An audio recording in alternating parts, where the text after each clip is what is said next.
পরীক্ষার হলে একটা গুরুত্বপূর্ণ বিষয় হচ্ছে টাইম বাজেটিং।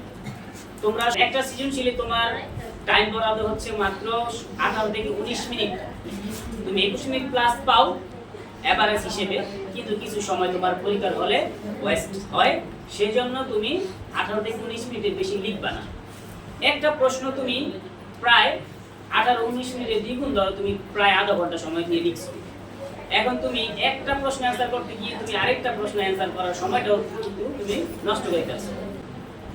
যেই প্রশ্নটায় তুমি অধিক সময় নষ্ট করলা, অনেকক্ষণ লেখলা, সেটা কি তুমি ডাবল নাম্বার পেয়েছো? ডাবল নম্বর তো তুমি পাচ্ছ না। তাহলে তুমি একটা প্রশ্নে এত বেশি লিখে আরেকটা প্রশ্ন তো আনসারই করতে পারলা না, এতে তোমার কি হলো? লাভের চেয়ে লোকসানটা বেশি হইল।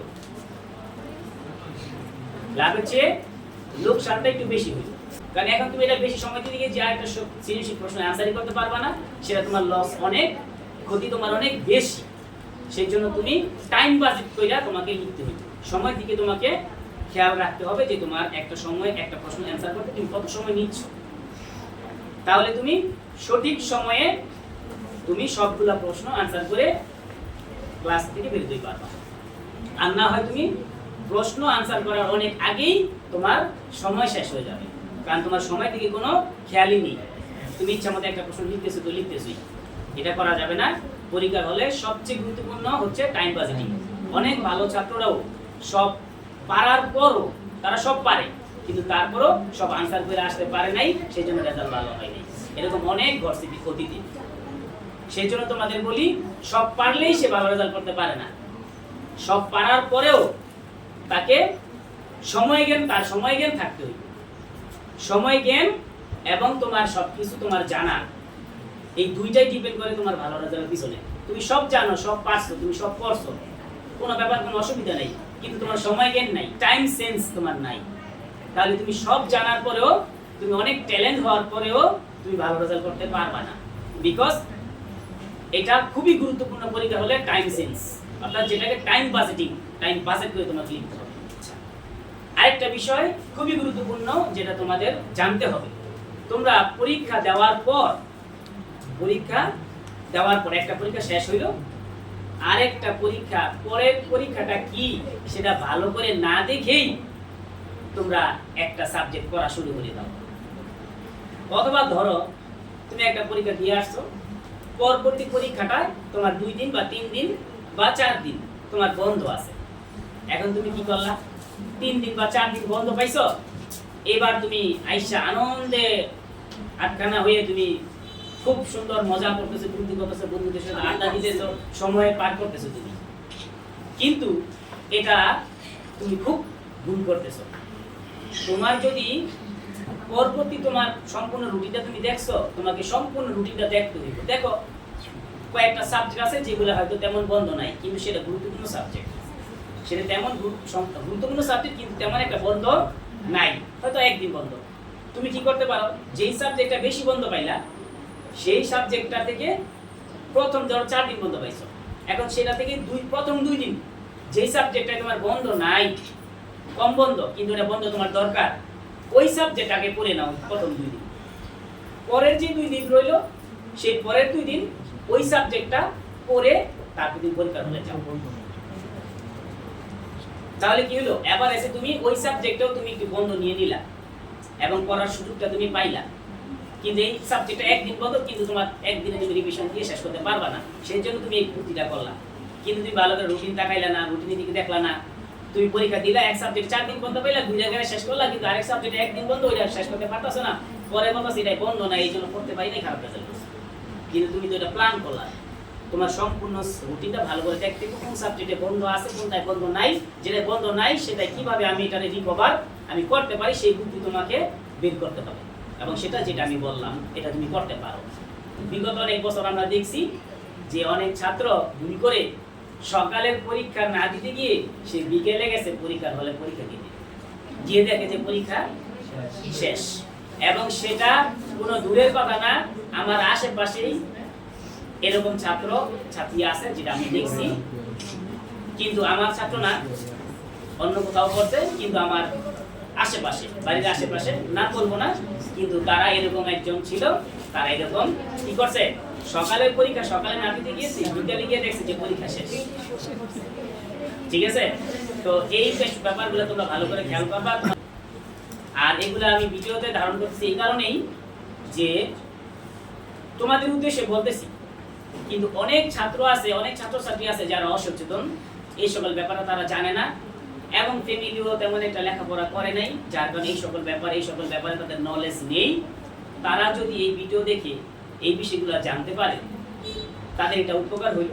সেই উপকার করার মন মানসিকতা নিয়ে আমি এই কথাগুলা বললাম।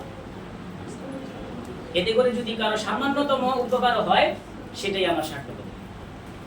কারণ এই কথাগুলো শোনার পর এমনও হতে পারে একটা ছাত্র বা একটা ছাত্রীর ভুল করার কথা ছিল, মানে সে করতো, কিন্তু এটা শোনার পর সে সচেতন হয়ে গেল।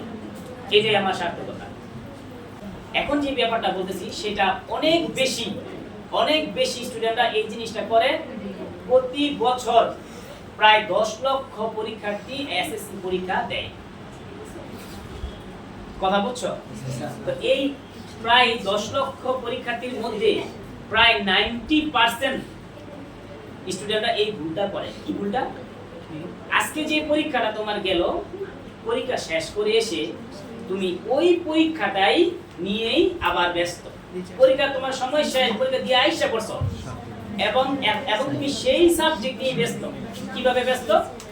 সেই সাবজেক্ট তুমি আইসা মিলাইতাছো, তোমার কয়টা এমসিকিউ হইছে, তুই কি দিছস, আমি তো এটা দিছি, তুই কোনটা দিছস, আমি তো এটা দিছি, আরে ভাই আমার তো ভুল হইছে, আরে আমি কি করে আসছি, আমার তো হয় নাই, তোরটা তো হইছে। এই যে বিষয় আলাপ, তারপরে বাসায় আইসা গাইড, কথা বলো না কেউ, বাসায় আইসা গাইড বের কইরা খুঁজা একটা কইরা তুমি প্রতিটা এমসিকিউ বের করতেছো, মিলাইতেছো, একটা করে বের করতেছো, মিলাইতেছো। এইভাবে তুমি ওই যে 30টা এমসিকিউ বের করার জন্য নিম্নে 3 থেকে 4 ঘন্টা সময় নষ্ট করতেছো। এখন তোমাদের কাছে আমার প্রশ্ন, যারা শিক্ষার্থী এসএসসি 2024, যারা এই বছর পরীক্ষা দিচ্ছ এবং যারা অতীতেও দিয়েছো, তোমাদের সবার কাছে আমার একটা প্রশ্ন, একটা প্রশ্নবোধক চিহ্ন তোমাদের কাছে। সেটা কি? যে তোমরা বলো, এই যে যা তোমরা 3 থেকে 4 ঘন্টা সময় এই যে ওই সাবজেক্টের পিছনে নষ্ট করলা, যে সাবজেক্টে তুমি অলরেডি পরীক্ষা দিয়ে এসে পড়েছো, এখন সেই সাবজেক্টের পিছনে থেকে তুমি যে পিছনে 3 থেকে 4 ঘন্টা সময় নষ্ট করলা, এটা কি তোমার উচিত হয়েছে? কতটুকু লাভ হয়েছে? কতটুকু লাভ তোমার হয়েছে? এই যে তুমি যে মিলাইলা, এই মিলানোর কারণে তুমি যে পরীক্ষায় যে 30টা এমসিকিউ আনসার করে আসছো, সেই জায়গার একটা ভুলও কি পরিবর্তন হয়েছে? তুমি কি এইটা মিলাইয়া একটা ভুলও কি পরিবর্তন করতে পারছো? যে তুমি ভুল হয়ে আসছো, এখন মিলানোর পরে মিলাইছে, এই জন্য তোমার একটা ভুল সঠিক হয়ে গেছে, এরকম কি হয়েছে? তাহলে তোমার এই এই যে মিলানোর ফলে তোমার লাভ কি হলো? এখানে কোনো লাভ নেই। সম্পূর্ণ সময়টাই কি হলো? তোমার নষ্ট হলো। যেই সময়টা তুমি এই সাবজেক্টে না দিয়ে তুমি যদি এই সময়টা পরবর্তী সাবজেক্টের জন্য দিতা, তাহলে তোমার খুব বেশি উপকার হইত। কথা কি ঠিক? জি। আচ্ছা, তাহলে তোমাদের এই কাজটা কিন্তু করা যাবে না, যে পরীক্ষা একটা সাবজেক্ট দিয়ে এসে ওই সাবজেক্ট নিয়ে আবার রিসার্চ করা। তুমি যদি পারো, তোমার যদি সম্ভব হয়, তুমি পরবর্তী সাবজেক্টে রিসার্চ করো। তোমার খাওয়ার সময়, ঘুমানোর সময়, এর ফাঁকে তুমি যতটুকু সময় পাও, তুমি পরবর্তী পরীক্ষার জন্যই চেষ্টা করো। তুমি এই পরীক্ষার এক সাবজেক্ট দিয়ে আসছো যেটা, ওইটা নিয়ে আবার তুমি গবেষণা করতেছো, ওইটা নিয়ে সময় ব্যয় করতেছো। এখন এতে করে তোমার শুধু যেই সাবজেক্ট দিয়ে আসা পড়তো, সেই সাবজেক্টে কোনো পরিবর্তন তো হচ্ছেই না, বরঞ্চ পরবর্তী পরীক্ষার জন্য তোমার সময় কিন্তু সংক্ষেপ হয়ে যাচ্ছে। কিন্তু উচিত কি? পরের সাবজেক্টের পিছনে তোমাকে সময় ব্যয় করা। ওই সাবজেক্টের বিষয়ে তোমার বিষয়গুলো কি কি তোমাকে পড়তে হবে, কোন প্রশ্নগুলোকে পড়তে হবে, কোন বিষয়গুলো তোমাকে জানতে হবে, সেগুলো খুঁজে রেডি করে ফেলা। রেডি করে তারপরে একটু একটু করে পড়ে শেষ করা। তুমি আইসাই প্রস্তুতি না নিয়েই তুমি ওই সাবজেক্ট নিয়ে যেটা পরীক্ষা দিয়ে আসছো, ওইটা নিয়েই তুমি ব্যস্ত। এখন এটার কারণে তোমার যে সবচেয়ে বেশি গুরুত্বপূর্ণ যে ক্ষতিটা তোমার হয়, সেটা হলো যে তুমি ওইটা নিয়ে ব্যস্ত হওয়ার কারণে এখন তুমি দেখতে পারলা মিলাতে গিয়ে যে তুমি আসলে তোমার কিছু ভুল হয়েছে, কিন্তু আসলে তুমি ফেল করবা না, কিন্তু মিলাতে গিয়ে তোমার মিলানো যে সঠিক সেটা তুমি কিভাবে বুঝবা? তোমার মিলানোটাও সঠিক নাও হতে পারে। একমাত্র মেন বই যদি তুমি মিলাও তাহলে হয়তো তুমি বলতে পারবা যে এটা সঠিক হয়েছে, এটা ভুল হয়েছে। তুমি দেখা গেছে গাইড মিলাইছো, এখন গাইডেরটাও ভুল হতে পারে। এখন তুমি গাইডের থেকে গাইড মিলাইয়া এখন তুমি দেখতেছো যে তোমার তুমি তো ফেল করার মতন ব্যাপার, কিন্তু আসলে তুমি কিন্তু ফেল করবা না, কিন্তু তুমি মিলানোর কারণে তোমার মনে হচ্ছে যে তুমি ফেল করবা। এখন আমার তোমাদের কাছে আবারও প্রশ্ন, তাহলে তোমরা বলো তো এখন পরের যে পরবর্তী যে পরীক্ষাটা সেটা কি তোমার ভালো হবে না? কেন ভালো হবে না?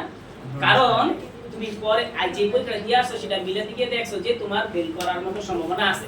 এখন তোমার মন নষ্ট হয়ে যাবে, তোমার আগ্রহ নষ্ট হয়ে যাবে, তোমার স্পৃহা কমে যাবে, তোমার এনার্জি কমে যাবে, তোমার মনোবল কমে যাবে। এই জন্য তুমি পরের পরীক্ষাগুলো ভালো করতে পারবে না। কারণ পরের পরীক্ষার প্রতি তোমার ওই ফিল, তোমার ওই এনার্জি অ্যাক্টিভিটি কাজ করবে না। তুমি মনের দিক থেকে আহত হয়ে যাবে, মনের দিক থেকে তুমি আহত হয়ে যাবে।